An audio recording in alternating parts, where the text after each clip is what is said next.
કસ્ટડીમાં પૂરી અને એમને મારવામાં આવ્યું અને અને એમને આજે હોસ્પિટલમાં દાખલ છે અને એમની મુલાકાત સુરેશભાઈની લીધી અને એમની પાસે વિગતવાર જાણી ત્યારે એમને કીધું કે એમને ખોટી રીતે ત્યાં બોલાવી પૂરા કપડાં કાઢી અને ખૂબ જોરમાર મારવામાં આવ્યું અને એમને એડમિટ પણ નહોતા થવા દેવામાં આવ્યા ત્યારે હું આ માધ્યમથી કહેવા માગું છું કે સુરેશભાઈ એકલા નથી, એમની સાથે સમસ્ત કોળી સમાજના આગેવાન છે, અમે બધા હારે છે. ત્યારે એને જે અન્યાય થયો છે એને ન્યાય આપવા માટે થઈ ને અમે ચોક્કસ રીતે લડાઈ લડશું. અમે મુખ્યમંત્રીને પણ મળવાના છે, નાયબ મુખ્યમંત્રીને પણ મળવાના છે. છતાંય પણ અમારી વાત નહીં સાંભળવામાં આવે તો રાજકોટના મુકામે ઉપવાસ આંદોલન કરશું. જરૂર પડશે તો રેલી રૂટ પર નીકળશું અને જરૂર પડશે તો 1 લાખ કોળી સમાજને પહેલાં ભેરા બેસીને રાજકોટ ખાતે બોલાવી અને અહીંયા સમાજને ભેરા કરી અને મિટિંગ કરશું. અને જ્યારે આ ડેપ્યુટી કમિશનર જે છે અહીંના એને પેટ્રોલ ઉપયોગ કરવાનો બહુ શોખ છે ત્યારે હું એને ખાસ કરીને કહું છું કે મારો કોળી સમાજ જે ગુજરાત માટે આવી રહ્યો છે એ પાવર પેટ્રોલ લઈને તારા માટે આવી રહ્યું છે. જ્યારે પાવર પેટ્રોલ લઈને મારો સમાજ આવશે ત્યારે તને ખબર પડશે કે પેટ્રોલ કેવી રીતે ઉપયોગ થાય. ત્યારે હું એમને આપના માધ્યમથી મેસેજ દેવા માગું છું કે ખોટી જગ્યાએ હાથ નાખ્યો છે. અમને જ્યાં ખોટી જગ્યાએ હાથ નાખ્યો છે ત્યારે ગુજરાતમાંથી સમગ્ર ગુજરાતમાંથી કોળી સમાજ આવવાનો છે અને પેટ્રોલ ઉપયોગ કરવાનો બહુ શોખ છે. ત્યારે પાવર પેટ્રોલના રૂપમાં કોળી સમાજ સમગ્ર ગુજરાતમાંથી આવવાનો છે અને ન્યાય માટે એમની સાથે સુરેશભાઈ સાથે ઉભાનો છે.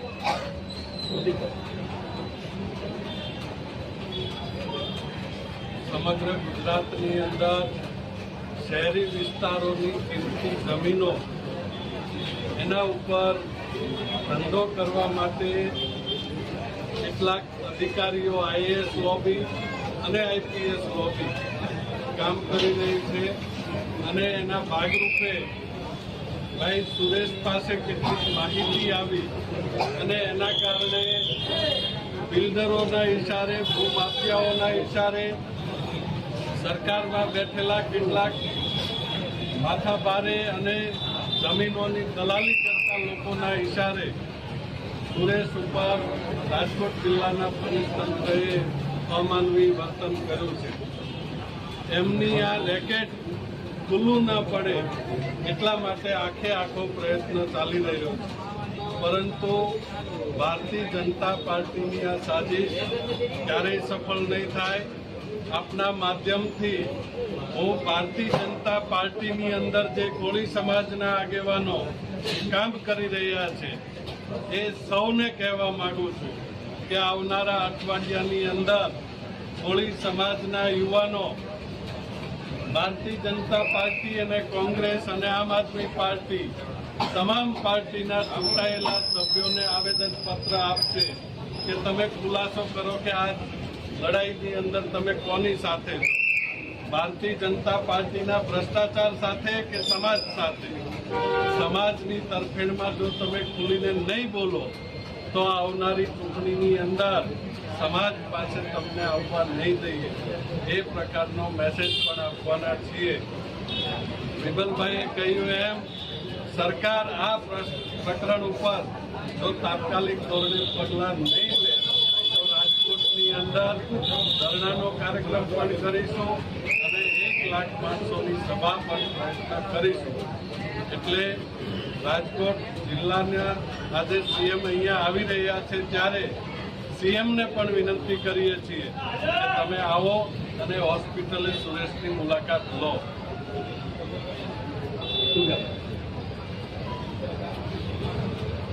આજરોજ રાજકોટ સિવિલ હોસ્પિટલ ખાતે 6 દિવસ પહેલાં જે ઘટના બની છે, રાજકોટ પોલીસ કમિશનર દ્વારા એક સામાન્ય બિલ્ડર દ્વારા અથવા કોઈ જમીન માફિયા દ્વારા જે અરજી કરવામાં આવે છે અને એ અરજીના કારણે સુરેશભાઈ કરીને જે છે એમને ક્રાઇમ બ્રાન્ચ દ્વારા એમની ધરપકડ કરીને પોલીસ સ્ટેશન લઈ જવામાં આવે છે અને પોલીસ સ્ટેશન લઈ ગયા પછી એમની સાથે જે વર્તાવ કર્યો છે અને આજે અમે સમાજના આગેવાન તરીકે ધારાસભ્ય સોમનાથ વિમલભાઈ ચુડાસમા, ઋત્વિકભાઈ મકવાણા પૂર્વ ધારાસભ્ય ચોટીલા, હું પૂજાભાઈ ભટ્ટ અને બાકીના સમાજના બધા આગેવાનોએ આજે એમની રૂબરૂ મુલાકાત લીધી છે અને રૂબરૂ મુલાકાત વખતે એમણે જે વર્ણન કર્યું છે એમની સાથે પોલીસ દ્વારા જે વર્તન કરવામાં આવ્યું છે અને જે વર્ણન કરવામાં આવ્યું છે એ વર્ણનનું શબ્દોમાં વર્ણન ન થઈ શકે એ પ્રકારની એમણે હકીકત અમારી પાસે જણાવી છે.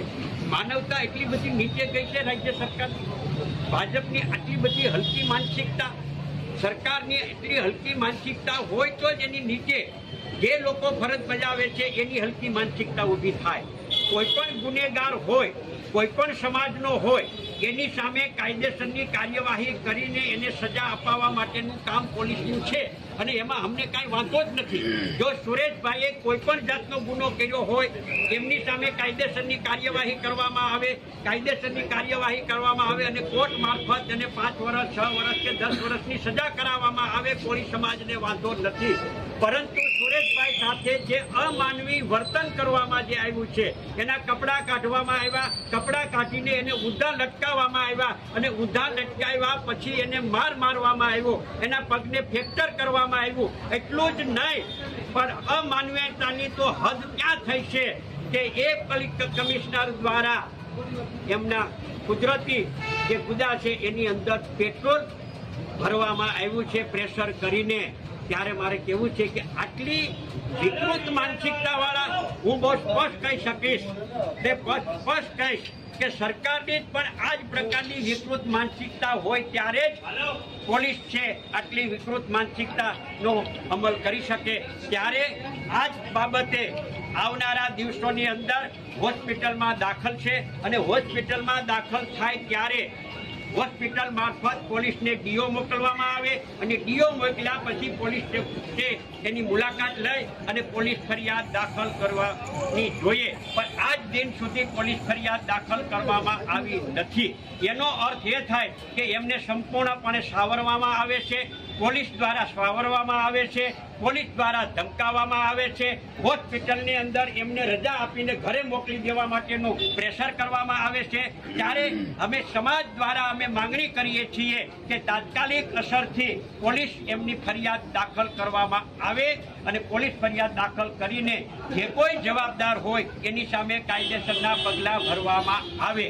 કાયદો બધા માટે સમાન છે એવું કાયમી માટે ભાજપ અને રાજ્યના મુખ્યમંત્રી અને રાજ્યના ગૃહમંત્રી હર્ષ સંઘવી જણાવે છે કે કાયદો કાયદાનું કામ કરશે. તો અમારી પણ માંગણી એ જ છે કે કાયદો કાયદાનું કામ કરે, કાયદામાં બધાય સમાન, એમાં કોઈ ઊંચ નહીં, કોઈ નીચ નહીં, એમાં અધિકારી હોય, કર્મચારી હોય કે મોટો ગુંડો હોય કે ગમે તે હોય તો એની સામે કાયદેસરની ફરિયાદ દાખલ કરીને પગલાં લેવામાં આવે. આટલી ગંભીર બાબત બન્યા પછી પણ અને એ પણ સૌરાષ્ટ્રનું મુખ્ય મથક રાજકોટ શહેરની અંદર આ પ્રકારની જ્યારે પરિસ્થિતિનું નિર્માણ થતું હોય ત્યારે રાજ્યમાં કાયદો અને વ્યવસ્થાની પરિસ્થિતિ કેવી કથળી છે આ એનો ઉત્તમ નમૂનો છે. ઋત્વિકભાઈ મકવાણાએ જેમ કીધું એ પ્રમાણે જમીન માફિયા હોય, ખાણ માફિયા હોય, ખનન માફિયા હોય, દાદાગીરી કરનારા હોય એની સામે આ ભાજપ અથવા આ પોલીસ વિભાગ એની સામે પગલાં નહીં લે અને જે લોકો ભાજપના પદાધિકારીઓ જે છે, ભાજપની સાથે રહેનારા લોકો છે એને બધી વસ્તુ કરવાની છૂટ છતાં પણ એની સામે પોલીસ કાયદેસરની કાર્યવાહી નહીં કરે અને જમીનને લાગે વળગે છે ત્યાં સુધી રાજકોટ શહેરની અંદર પણ સરકારી જમીન હોય કે બાકીની જમીનો હોય એને સામે ગેરકાયદેસર દબાણો કરવામાં આવ્યા છે એની સામે વહીવટી તંત્ર પગલાં નહીં લે, એમાં કલેક્ટર કે મ્યુનિસિપલ કમિશનર પગલાં નહીં લે, એમાં પોલીસ પગલાં નહીં લે. રાજકોટના ભૂતપૂર્વ મેયર દ્વારા ગેરકાયદેસર દબાણ કરીને બંગલો બનાવવામાં આવ્યો હોવા છતાં પણ એની સામે આ ભાજપ પગલાં લેતું નથી. આ પોલીસે એની સામે પગલાં લેવા જોઈએ. એક નાનો માણસ કે ગરીબ માણસ અને રાજકોટમાં જંગલેશ્વર જે હતું એમાં 7 થી 8 હજારની વસ્તી હતી, તમામ સમાજના લોકો એમાં હતા તો એ જંગલેશ્વરને બુલડોઝર મારી અને એની અંદર ઘર વિહોણા કરી નાખવામાં આવ્યા. તો આ રાજકોટના પૂર્વ મેયર છે એનું દબાણ હટાવવામાં કેમ નથી આવતું?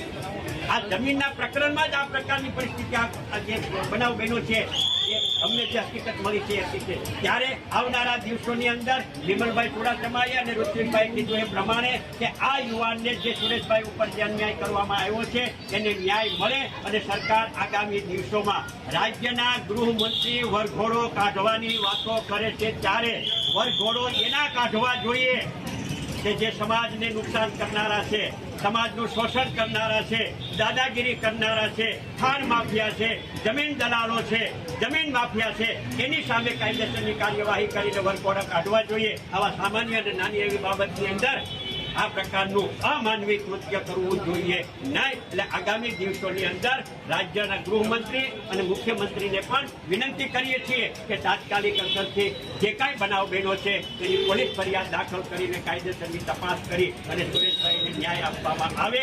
અન્યથા આગામી દિવસોની અંદર કોળી સમાજ એકત્રિત થઈ અને ન્યાય મેળવવા માટે જે મહિલા બંને આગેવાનોએ કીધું છે એ પ્રમાણે કાર્યક્રમની રણનીતિ ઘડી અને આગળની કાર્યવાહી કરીશું.